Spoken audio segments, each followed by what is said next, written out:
This time it's a season finale. We're talking CW StarGirl season 1 episode, whatever it is, because it's part 2. Season finale, Stars and Stripes part 2. And we have the whole gang back together for the last one of this season. What's up, everyone? Alice is in the building, shaking it, baking it. Over there is my man Jeff. He's shouldering it. And then Chae's too cool to actually be fun. Chae's too cool to be fun. Hi. No, don't hi now, Chae. We were so fun. And of course, I'm Tehran. I'll be Oh, hosting. we should be in chat. As we bring in all the good things of CW StarGirl season 1 episode. What episode was this? Because it was like a 2-parter. What episode? 13. 13. Was it the 13th? Because I felt like, and I'll tell you why I can't call it 13. I can only call it 12.5. We will get into Stars and Stripes part 2, break it down as thus. 13-minute countdown. So we had a 30-minute countdown. We didn't realize that it means that this is it. This isn't the 30-minute countdown until it starts. It's the 30-minute countdown as we reprogram everyone's minds. We have a father-daughter dance. That means Pat and Courtney have their moment. Stop, Pat. Pat, you're my father. You're the best father. So then we had an epic battle, which really was epic. Our man gets his time with Grundy. Henry's back, and that was interesting for a second. Chuck is dead. Oh no, not you, Chuck. Goggles. It was like a Wilson moment. Icicle shoots his shot. He's still going after Barbara, like, bro. Mike learns how to drive. Eclipso, what was that about? Christmas story. Of course, we get the Christmas after story that leads to a lot of things. Knock, knock, knock, ding dong. Starman's here looking for Pat. We have some Stars and Stripes coming from Chae, and of course, news and gossip. I would say predictions, but what's to predict as we go into season 2? Let's discuss how everyone felt overall about this episode. Chae, what were your thoughts? Overall, I really enjoyed the episode. It was more than I hoped for and was so excited for because I called a couple things that happened. I was really excited that they actually came to fruition.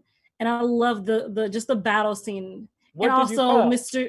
I called Solomon Grundy and Shiv getting out of their cages and joining the fight. Sure. That was kind of a vague, expansive call. I think everyone kind of figured that one out. What else did you call, Chae? I know that was it. Everything else was, I thought Henry was coming back. Obviously, he's actually dead, and that really upsets me.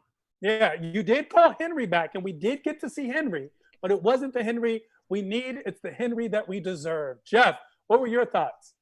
I really love this episode, and it was surprising to me because when I talked about it last week, I said I don't think that they can involve Shiv. I don't think that they can involve Grundy to the max that I wanted them to, and they did. They literally they had everybody in there, gave everybody great screen time and great moments, and it was great to see. But like I said, I was just surprised because it was a jam-packed episode. They had a lot of story to tell, but they did it gracefully. Jam-packed. Let's get into Alice. What did you think, Alice? I mean, some of this episode is a little bit corny, but there was also some really awesome stunts in the episode, which I really enjoyed watching, and some like really cool kicks and flips and flying across the room. I also love that we saw like all the members come together, and I love that the spoilers that we've seen for next season also. And the like father-daughter moment was really cute too. That's very interesting because all of you seem to like this episode way more than I did, and I'll tell you why. This was a 26-minute episode that they stretched to 45 minutes. And last episode was jam-packed. Now that was a full-fledged 50-minute show that had 50 minutes of content. And this one, we got 8 minutes of Christmas and a montage and Pat and Courtney just being besties. It was cute. We didn't need to see all that. We didn't need to see all this. There were a lot of fake emotional ties, a lot of quick loose end ties. Mike just drove the truck and crashed into Icicle, cracking him to pieces. The kids beating the Injustice Society so easily almost. I just felt like, I don't feel like we needed an entire new episode for this. We could have written both episodes together. I liked the cliffhanger of last episode. And then this episode, I feel like they dropped the ball. 20 minutes of it were great. The other 25 minutes were just, what are we doing now? And that's why I want to talk about it. That's why I call it episode 12.5. I can't give it a full 13. Season finale was last week. They should have left it on a cliffhanger. They could have left it on a cliffhanger. This is what happens when you get a 13 episode order and you only have 12 episodes written. Yeah, I agree with you, Tehran. I think that they did really drag this episode out, and there was a lot of like really corny moments in the episode also. And stop being mean to Mike. Stop being mean to Mike. Like, honestly, you were like mean to Mike and hugging up on Courtney. Honestly, it's a little awkward at this point. It's a little awkward, Alice. I think it's awkward. It was a bit awkward. Yeah, there was a lot of awkward moments. Even like I can't remember, but there was a really awkward moment, I think, between Courtney and Pat, and then even like Barbara and Pat, there was awkward moments. Like just of every being like looking into each other's eyes, like, oh yes, we're making up now. Guys, they just saved the world though. Yeah, but did they? Because that manifesto seemed pretty good. I'm sorry. Like, that manifesto seemed pretty good. But here's my thing. Here's my concern. Icicle's a cold hard killer. Specifically doesn't kill anybody. Specifically doesn't kill Barbara. Doesn't kill Midnight. Doesn't kill anyone who he has the opportunity to. Wait. Cindy comes out and just kills her father, basically unprovoked. I love you. Oh, Brainwave said he doesn't love me. I'm going to kill him without any moment. Stab him in the back. And then Courtney basically beats Cindy, hands down, after losing to her twice, hands down. This is like all he wanted was to kill the Dragon King. Yeah. Remember the one Golden State Cleveland matchup where LeBron was down 3-1 and then just somehow won a game, and we were like, Golden State gave it to them? That's kind of what happened in this episode. Let's break it down. Let's start off right now. Chae seems really upset. Chae, what do you want to say, Chae? I don't have nothing to say. I'm listening, actually. Like, I didn't really think you had a lot of praise for this episode, and it's okay. I enjoyed it, but I understand. I understand what you guys are saying with awkward moments. Personally, yes, they were awkward and corny. I don't mind awkward and corny for the situation of superheroes and villains. That's because you're romantic. I can see it. You're romantic, Chae. You're a romantic. You have a beautiful heart. I have no heart. That's why. Let's talk about that 30-minute countdown. 30-minute countdown. You go into the situation. You have 30 minutes before everybody's brain is reprogrammed. Jeff, thoughts?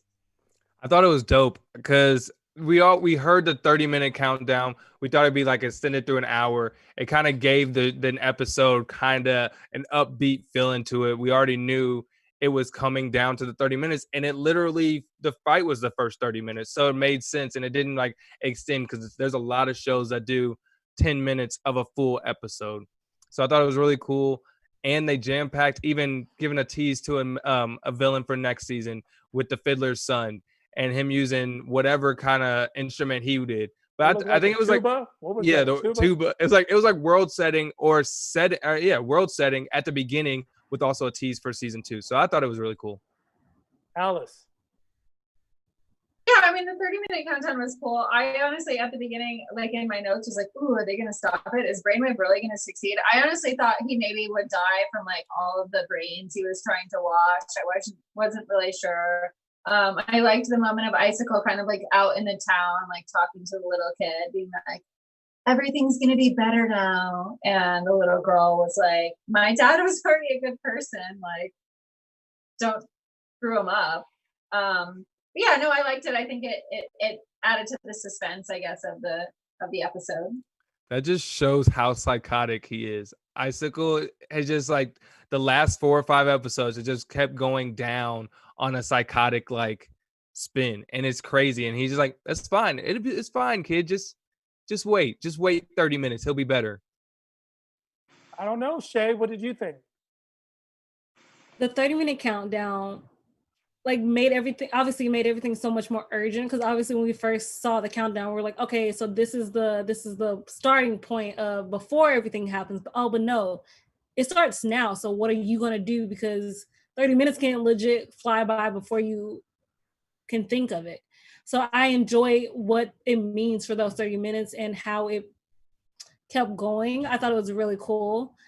And first of all, I'm sorry. Like, if I was that little girl, I would have hit Icicle. what did you do to my legit? Like, I would have been like wagging my finger at Icicle. Like, what? My dad was a good person. Why is he looking like this? Why can't I snap him out of it? And how? First, also, here's the second question: why is she the only kid around at this one moment? It was also my question. How did all these people in the square next to the movie they were all adults, and I am the only child?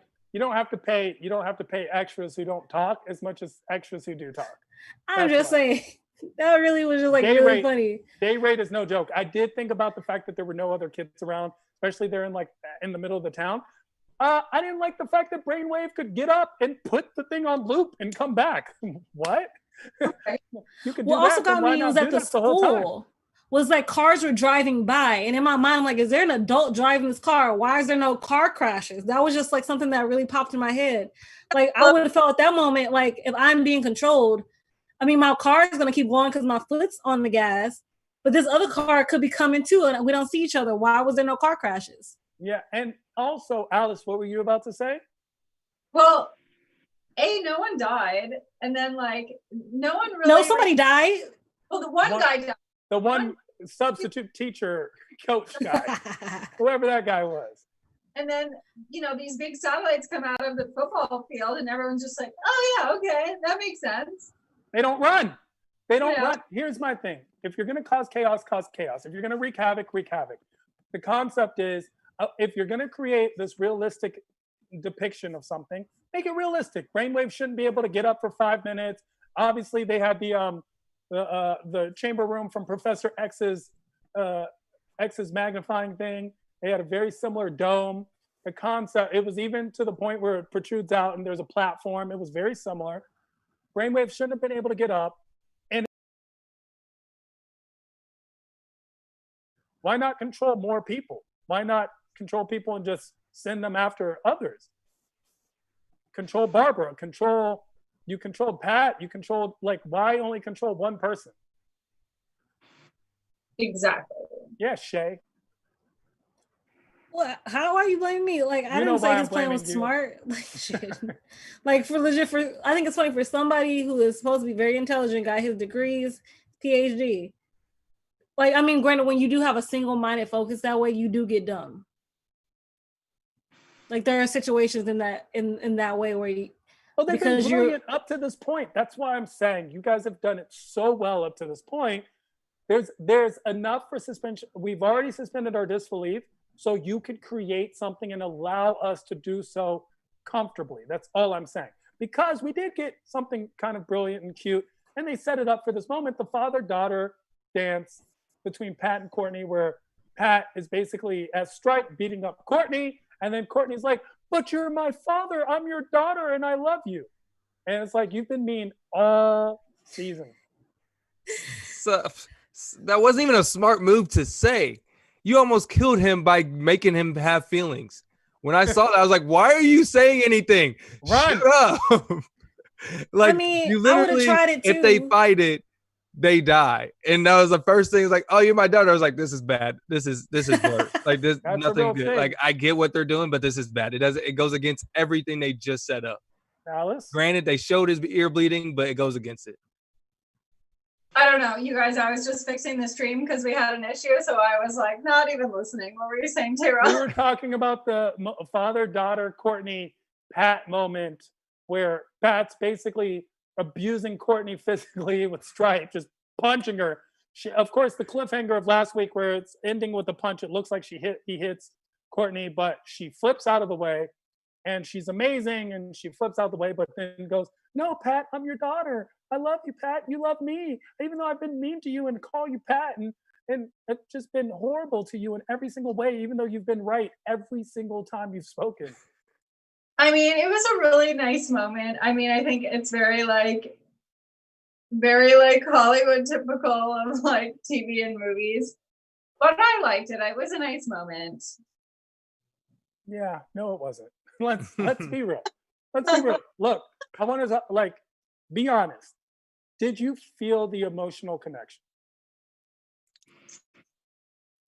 I feel like I felt the emotional connection when Pat woke back up and was like, I heard what you said. I did like that part. That part was actually very touching. It's like I heard what you said the whole time. I don't know. Chae, give me something, Chae. Make me believe. First, I mean, granted, I understand where Jeff is coming from, where it's just like you could kill him by making him feel things and making him fight. But at that moment, I actually see Courtney in that sense because you have an epiphany. Oh my God, like I've been searching for a dad and I've been fighting you this whole way. But you actually are like it's the whole realization. You have to go whole 360 situations to realize, especially when you're a teenager and you've been searching for something your whole life and you thought, like we already talked about Sam and that person that he was, and then you had your whole dream blew up, and then you have to realize, oh, if he doesn't snap out of this, I will lose the only father in my life.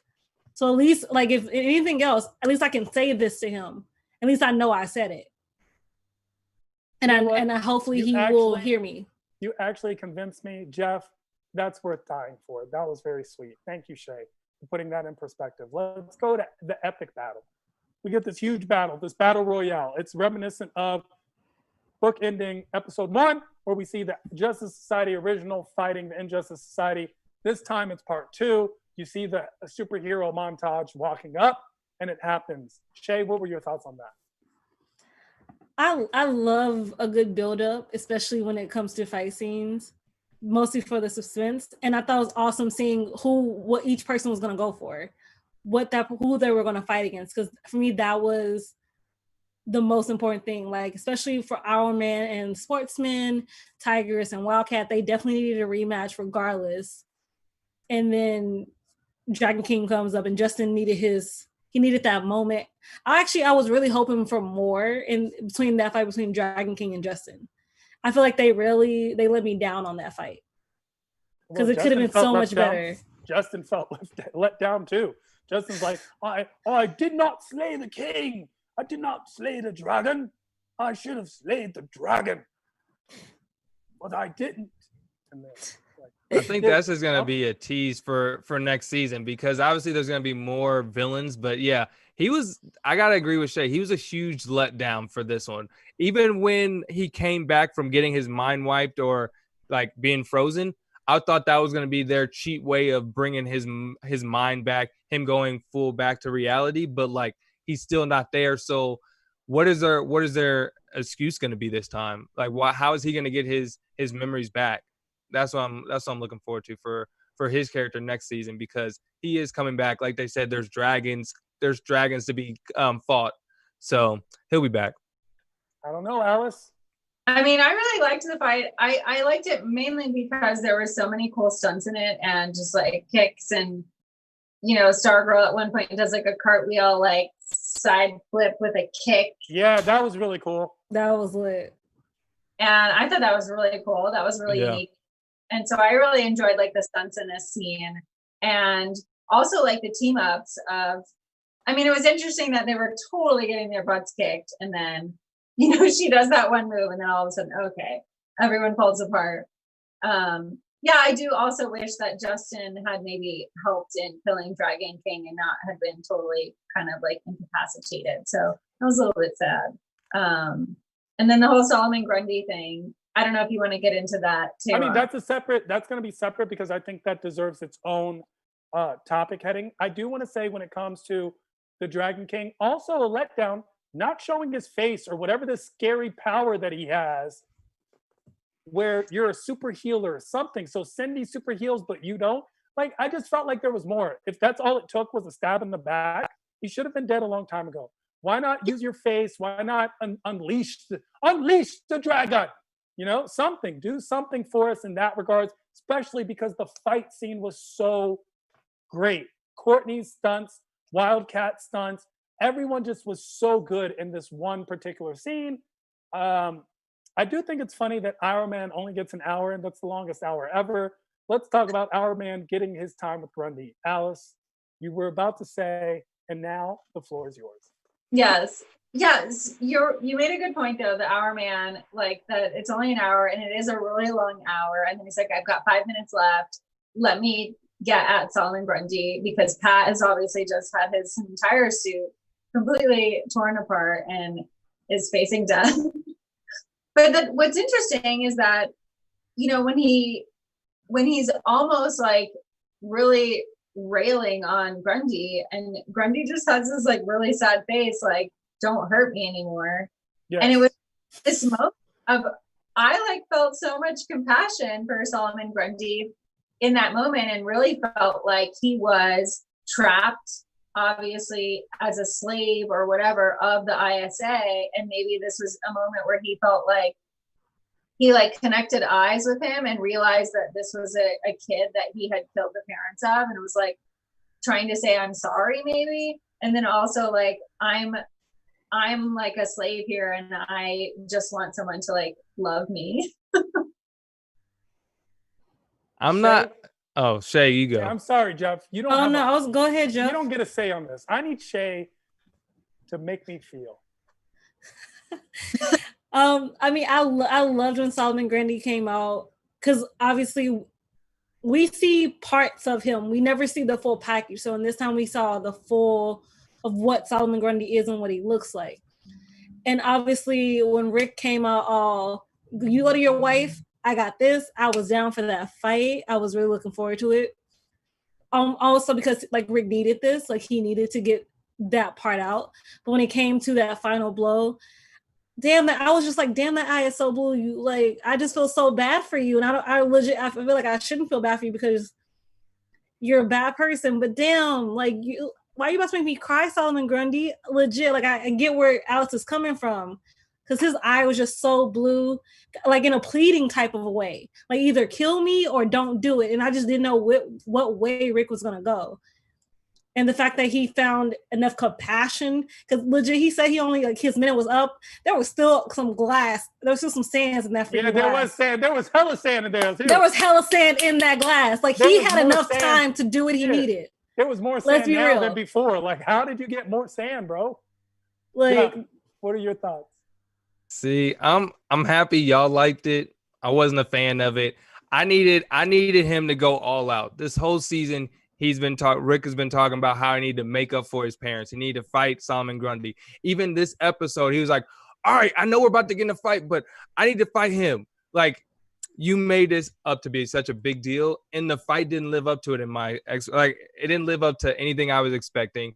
Him pounding him. I didn't feel bad for Solomon Grundy because they made him seem to be such a horrible guy. He didn't give us any words. We don't know what he was thinking. Maybe he was just scared because he was about to die. People do a lot of crazy things when they're about to die. So, like, I don't feel bad. I wanted him to go all out, especially since since we saw that Wildcat is a person that kills somebody and not Rick. I don't like that twist. I need Rick to be the one to have to deal with that because he already has that brooding demeanor. What are we gonna have from him now? Like, is he gonna be switching around? Like, a redemption arc for Rick because he came to the realization and had compassion. Yes, it's a redemption arc, but I didn't like it. I thought it was great. I think you can't have a redemption arc. You can't have a redemption arc. Rick needs a redemption. No, listen. You can't have a redemption arc when it just goes like this and then breaks. Like, that's not an arc. That's just a wall, and you just totally do something different. Like, this is the thing. Okay, so this is the thing with Rick, real quick. This is the thing with Rick. Like, for so long, all he has thought about, like, first, my parents are dead, cool. Now I found somebody murder them. I want to kill them. It's so much easier to say you're gonna kill somebody than to actually do it. And that's like the difference. Even like, obviously, you didn't like the difference how Yolanda did it, and he didn't. But like, that says so much about these two characters. Like, someone, like, you never thought that was going to happen, that Rick could find something there when you want to. Jump in there. Tell him. I mean, I don't know. I just feel like I think one thing that the show has done really well throughout the season is made us feel compassion for all the bad guys, you know? And I think that Rick did need redemption. You know, he's been so angry this entire season and has just wanted to kill and murder everyone. So I think that he saw that, like, this creature, because Solomon Grundy's not really a man, he's like the Hulk mixed with Frankenstein, and I think he saw that he was just kind of like this sad beast that was misunderstood maybe and just didn't deserve to die because he was being maybe used by the ISA. So I think that's what he saw in his eyes. Yeah, let's not forget he was imprisoned by them as well. He was a captive. He wasn't a willing participant. In a way, Solomon Grundy has always been kind of a misunderstood character when it comes to the DC comic universe. But I liked it more for Rick because it said more about him, how he had all this anger, and yet when it came down to the moment, he said, I'm a better person than I am this. And on the flip side, the juxtaposition, of course, was Yolanda, where let's talk about Henry being back. So Yolanda sees Henry, and Henry's like, yeah, oh, don't hurt me. It's me.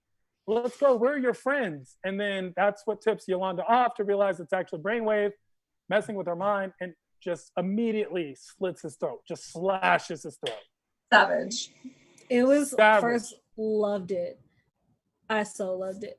And I say the reason why. I loved it because the next season will be Yolanda's just guilt and her own redemption in that way. Because she like grew up in the Catholic Church. She knows killing is wrong. And when you know it is wrong. However, at that point, especially in her mind, she has so much anger, some fear, and definitely some hate. Still, half of it left over probably from Henry Jr., her parents not disowning her, basically just letting her live in the house. So all of that was in one bottle. And then you're going to try to bring back the man I loved. And even though I was angry, I still loved him, and try to play me? Huh, bam, I'm done. Yeah, Chae's actually a very dangerous person. Alice, what were your thoughts? Yes, if you guys had been here for the pre-stream, you would have heard.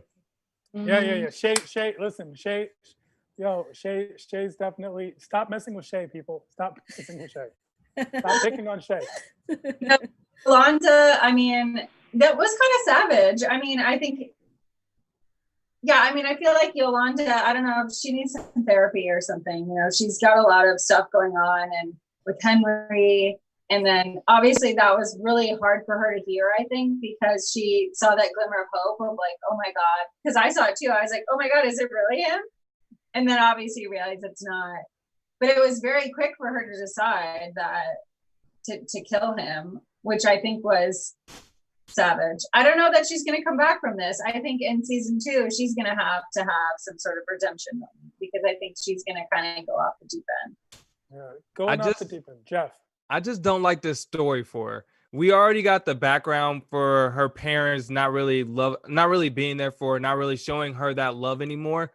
Let's dive into that more. Let's dive into, there's so many storylines that she can have. I wanted the redemption, the brooding to happen from the other guy, I can't even think of his name, from Our Man, but from Rick. But like, my thing is, 1, I don't want this storyline from her, and 2, I don't want another brooding person. I don't like the brooding characters so much.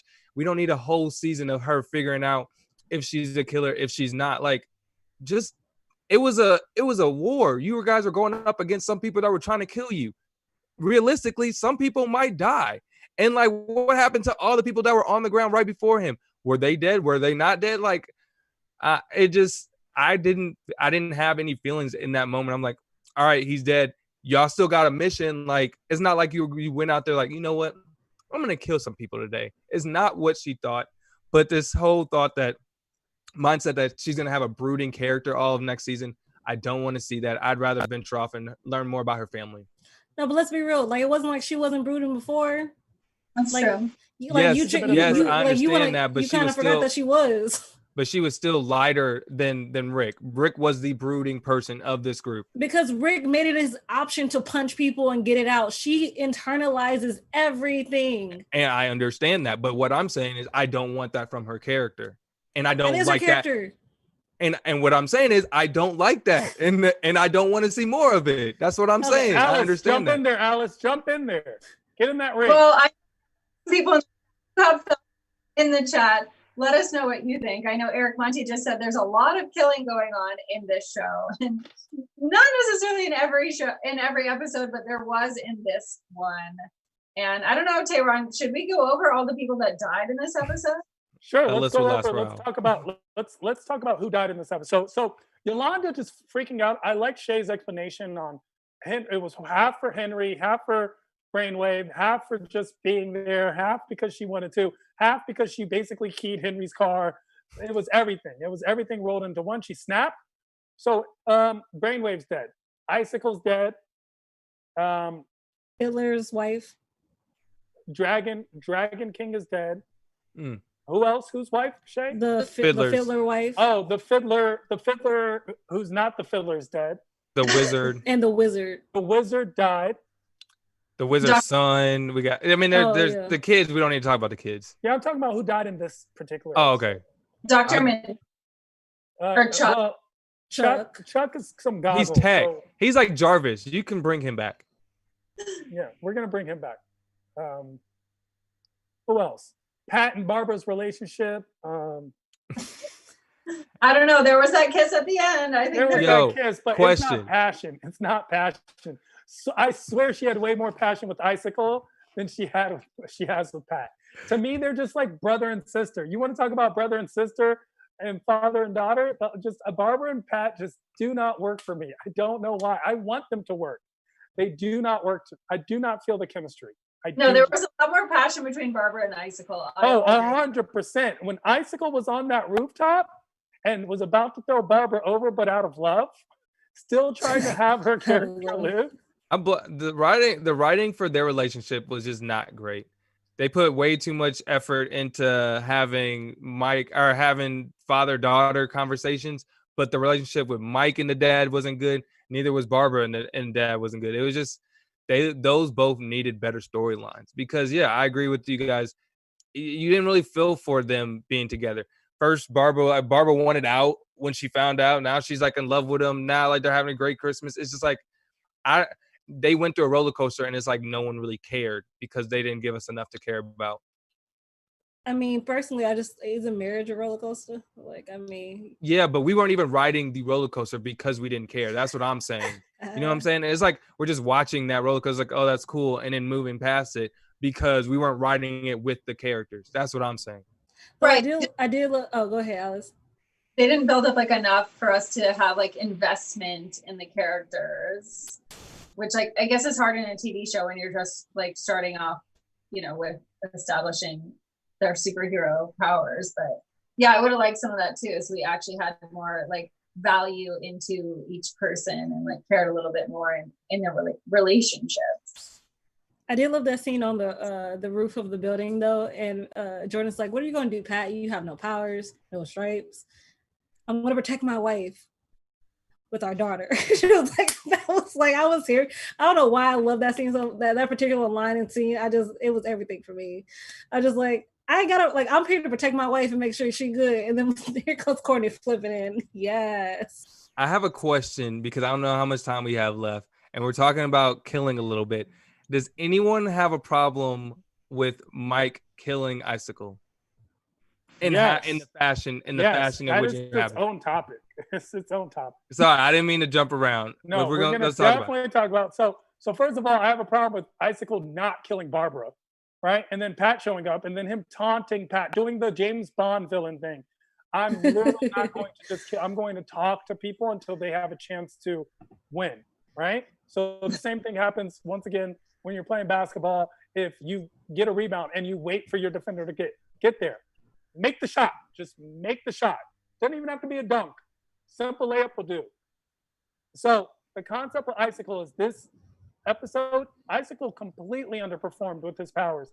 This is the same Icicle that basically single-handedly killed the Justice Society 10 years ago or however long it is.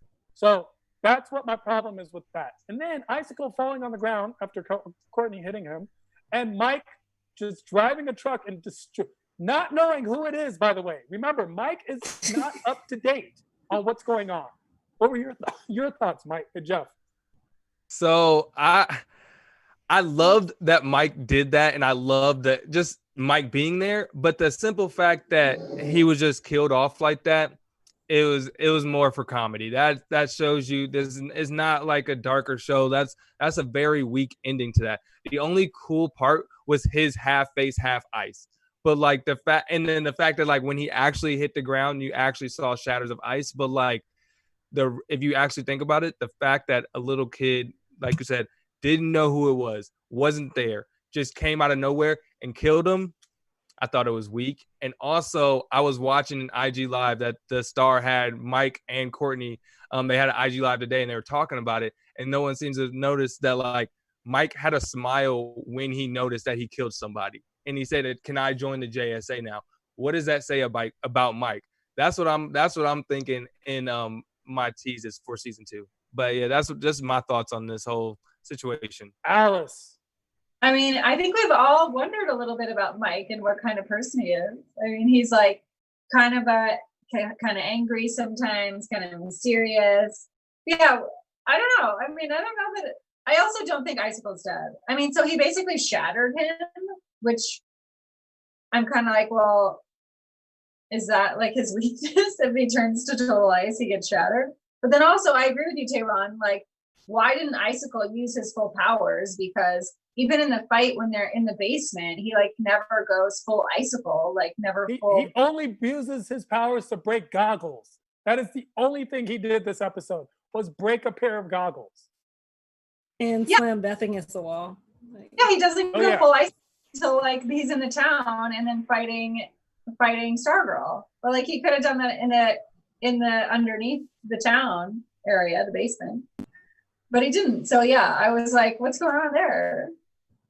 Yeah, he could have become Iceman in the sewers. He could have used his full potential. We've seen him use his full powers. He clearly is ruthless. He's killed his own friend. He's killed an entire Justice Society. At ease, by the way, with ease the last time. They were just ruthless. And then this time, you know, he's not, and he comes from ruthless stock. His parents are the most ruthless of people. Oh, they savage as hell. Yeah, his parents were the most ruthless, just speaking Viking, getting in there and like, she wasn't worth it, and just being very harsh. I love that. You love what? I love that impression. It was excellent. Why, thank you. I feel like it was exactly what they said. Pat does protect his wife. Mike learns how to drive. Mike just runs Icicle over. And pretty much we get a very nice, tidy ending. Everyone's mind goes back to its original, and they create an entire storyline. And by they, we mean the powers that be. Create a storyline. So we get a couple epilogues. We get Eclipso. What's Eclipso? Chae, thoughts? So Eclipso is the reincarnation of the angel of vengeance and the wrath of God. This is the first time he's been in the the Justice League. He's tried to take over Superman in the comics, and then based on the comics, he's been killed by actual Captain Marvel and Flash, which I thought was very interesting when I was reading up about him. Also, funny enough, technically there is an Alex Montez in the comic book series. However, that actual person, that character, is also in StarGirl and was actually Wildcat's cousin, but obviously in this adaptation that we're doing is her brother. So I wonder how that's going to play into it, because in the comics, Wildcat does die from whatever, and that's when her brother comes up and wants to fight in an act of revenge to avenge his sister. Well, his cousin at the time. So I thought that's going to be a very interesting thing. And his powers are crazy of what he can do. And plus when you can hopefully his powers aren't just breaking goggles. Hopefully it's not just, oh, look, I broke some goggles, guys. Look at me. I'm the leader of this band. Brainwave should have been the leader, by the way. Brainwave was ruthless. I mean, Brainwave was just... Killed his own kid, killed his own wife. Brainwave was ruthless. Brainwave was on some other things. I mean, the thing about the clips is like it's a manifestation of God's wrath. So it was responsible for the great flood of biblical fame. It's a magical being of incalculable strength. Eclipso has demonstrated the powers of flight, immortality, invulnerability, super speed, stamina, advanced intellect, and the ability to emit deadly rays of dark light from his left eye and a powerful burst of paralyzing black light from his right eye. So, I mean, Eclipso coming in for season 2, that's going to be fun, especially because Cindy finds him in Wizard's storage unit. Interesting. So we get a little nod of Eclipso. Now, this is what I need to ask Alice and Jeff. Then we get a whole Christmas montage and pictures and Polaroids. I mean, please, sell this to me.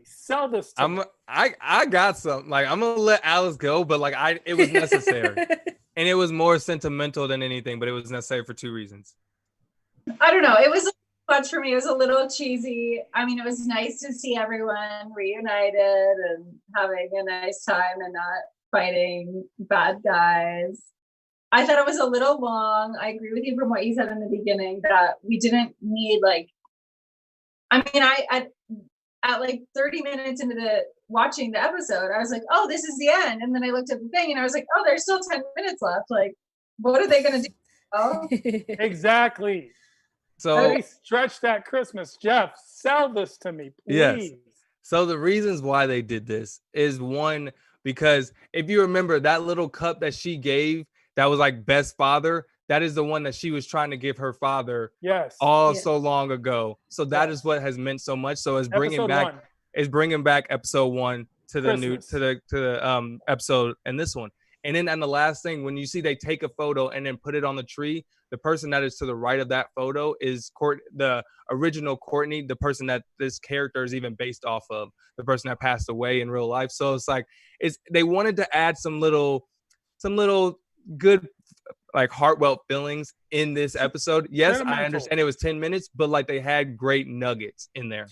Also, when Barbara walked up, she had a great world's greatest mom. It's legit almost this replica. So I'm assuming Courtney gave her mom that like so long ago and she still has it. So I love the fact that that's what she gave to Pat. Like it was a completion of something. Yeah, you're right. That could have been 2 minutes. What about the other 19 minutes of Christmas montage and S.T.R.I.P.E and Courtney flying around that I have to see? What about that? Justify that. That was just fun. Like that was just a moment. Yeah, that was a whole lot. I wanted to say they were like recreating like some iconic stuff in the comics, but like I can't say that off of knowledge. I'm just hoping that's what it was. They did have some iconic when they're on top of the water tower. The water tower, that's directly from the comic book. So I get it. However, it didn't need to be 27 minutes long. That's 42 minutes of my life I'll never get back. Watching. That's something they can do in a trailer. Like those are one of those but things. That's like, what happens when you have an hour-long show and only 26 minutes of actual episode. But then, the frustrating part about that is, after watching the IG live, there was so much stuff that was cut, like the deleted scenes and everything. Yes. Why couldn't they add more context? Why couldn't they do like more story, like world building, story building? They don't know if they're getting a season 2. There you go. Yeah. Which they should. They should. Now that CW, HBO Max, and DC have all combined, they should definitely get a season 2. This is definitely a show worth watching. I'd love to see a little more HBO spin on it. I'd love to see a little more of that. However, the montage was a little too long, especially when we had so many loose ends and just the world went back to everything normal. And where are these kids' parents? Where are their parents? Well, what about all the kids that no longer have parents? Because Carlos Hernandez in the chat just asked about, Icicle Jr. and also all these other kids that had ISA parents. It's like, what's going to happen to them? Are they enjoying a nice Christmas? Yeah, why didn't we get to see what happened to Icicle Jr.? We didn't get to see what happened to the one kid whose dad died. I mean, we didn't see a lot of what happened, the aftermath. They just kind of glossed over it. This is done. We've made up an excuse. Everything's fine. Let's move on to the next thing. And the next thing, of course, being Starman showing up at Pat's old apartment store. Or Star Spangled Kid, right? Yeah. No, that was Starman. Yeah, that was Sylvester Pendleton. Yeah, I mean, it's the same guy, but like he just grew up. Yeah. Yeah, so that was him. I honestly don't know who that is right now. Like, I mean, I'm interested. I know it's not the OG Starman, but I'm interested to see who they say it is, how they spin it. One of the theories that I saw was that he's a twin. So I'm actually interested in seeing that's how they're going to play it. But he said his name was the exact same name. That's the thing. So is it possible? It's like Superman. Think about the Superman death story. Just needed a little boost from the sun. Starman actually was supposed to have powers, and that's how he got the staff. So his staff, he's supposed to be able to absorb energy from the sun or whatever it is, at least in this rendition of it. So maybe you just needed some time to get all those yellow sun particle beams into your body. Well, I'd love to hear what our viewers think. So if you have a theory on this, if you're watching this, please let us know in the chat or the comments down below on who you think or how you think Starman is still alive and what his role is going to be in season 2. Well, this is the thing they never said though. Pat has never said how he even explained Sylvester's death happened. He always said Starman died, but never Sylvester. Like we don't know exactly how he even if that was even a thing. If he said he was in an accident, oh, this shard or this little blast in his abdomen, it means nothing. I But will he's tell dead, you though. one thing: if we get another case of amnesia, I'm going to be very upset. I would turn the TV off. Like, I forgot I was Starman. I'm just Sylvester. Justin, hey Justin. Like, I'm done. I'm done with amnesia. I'll tell you that right now. There is no more amnesia for me. I hope when the Shining Knight comes back, he knows exactly who the hell he is. He knows who everybody else is, and he knows what he's doing. I don't need any more. I need to go to the restroom. It's like I'm over it. Well, I mean, when he left, I thought it was interesting because technically he had amnesia. So either did Pat tell him about the 7, whatever their name is, or does he just know that that's their name and he's gonna go search for them? No, that was a little like confusing. No, when he first told him, he showed him photos of all 7 of them. You know what I'm saying? Like, and he remembers names and stuff. So like, he knows a little bit. He knows pieces, but he doesn't know all of it. He just knows he needs to like find his horse and he needs to find the 7. Like, that's all he said. Who knows? That's the problem. Is who knows? That's what we're left off with as we wrap up this season finale, going into season 2, with, of course, CW Stargirl, season 1, episode 13, season finale, Stars and Stripes, part 2. Any little things that we left off? All of you, open forum before we go to our Stars and Stripes and news and gossip. I mean, we talked about Beth. I thought that was just an interesting whole scene. Like, I legit would have loved at least Beth get at least close to him to hit him, just for the sake of the fact that I needed some physical from Beth. Because that was actually, she was like, you just killed my friend. She walked around that desk so quick. I was here for that moment. I was actually just hoping he would have let her hit him just for posterity. Like obviously, because he's cold as ice, he might not have felt it. It would have just been funnier. That would have been something cool for for Icicle too. Like, to see that you can't get just hit with a regular punch. That would have been something dope, but we didn't even get that. So I agree. I'm just interested to see who we see in season 2. If Courtney's real dad is going to come back, and then at the end of the episode, we see a little teaser of Shade. Shade, that was a huge one. Shade. We've actually seen Shade in the show, in the first one, where his hand kind of popped up. So we did get some Shade. Can't wait for that for season 2. Yeah, so I think there's going to be a lot of new stuff. I'm excited for season 2. Hopefully they start shooting again soon. We'll see. No release date, I don't think, other than 2021. So stay tuned. Yeah, it looks like we're getting a season 2, as far as everyone can tell. Yeah, and it is confirmed. Season 2 is confirmed. I saw the actors talking about it, and then today, actually, I meant to bring this up. The actors who played Courtney got in a big car accident recently, and she still had an IG live, but like you could see, she still had a black eye, and it was ironic because right when this happened, last episode, she had a black eye, so she was going around telling people that it was still her, that she was just fighting villains and stuff. Oh yeah, she posted about it. She was like, Henry Jr. picked her up from the freeway. Yeah, because she was legit on her way to her job. She booked a job during quarantine and was on her way to it when the accident happened. That was crazy. Like, looking at her Instagram. Mm-hmm. Stop speeding, everybody. Slow down out there on the roads. Yeah, stop speeding. Also, sorry, real quick, Tehran. Also, Neil Jackson, when he posted about the discovery of Icicle and the whole thing, Cameron, who plays Hunter, who plays Cameron, switch that back up, who's Icicle Jr., was super excited about the season 2 announcement, and Neil Jackson made a comment that obviously makes it seem like he's going to be Icicle Jr. It's going to be, he actually will have some powers that will go hand in hand. Yeah, basically, Neil Jackson was like, oh, I'm glad you're happy, Hunter, but I don't know if you'll be there.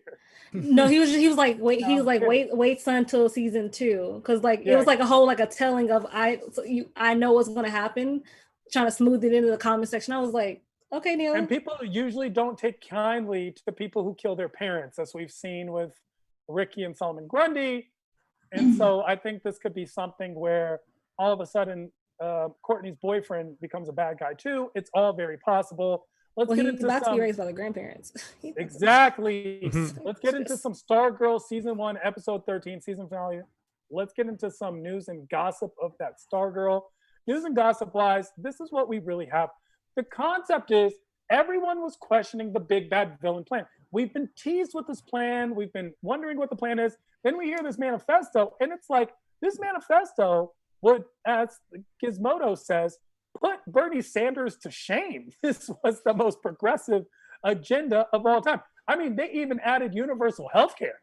It's like, yeah, let's end racism, sexism, and end all. So it was basically the fact that we're making people do it instead of letting people do it. That's the difference. But the concept was, how do you square this as heroes going, we're going to stop. Oh, because some people will die. Yes, that is very bad. That was going to be bad. 25 million people. Yeah, that's kind of terrible. I mean, here's the thing. I don't know how 25 million people were even going to be affected by this thing. They were in an area which in America only has like 10 million people. So they were going to bring, people were going to drive in to die. Like, I don't know, but it wasn't going to affect such a big area. That was the whole point, is why they even needed to succeed. They were going to secede from the Union. They were going to be like, this is now our part of America. This is now us. And these people are going to be willing to fight and die for our cause. So they were like Antifa 3.0. Defund the police. They even said defund the police. When I first saw it, I was like, what, did like the conservatives write this to like say, oh yeah, these Bernie Sanders people, they're all the villains. I'm going to put this on a show, make it have all this bad stuff.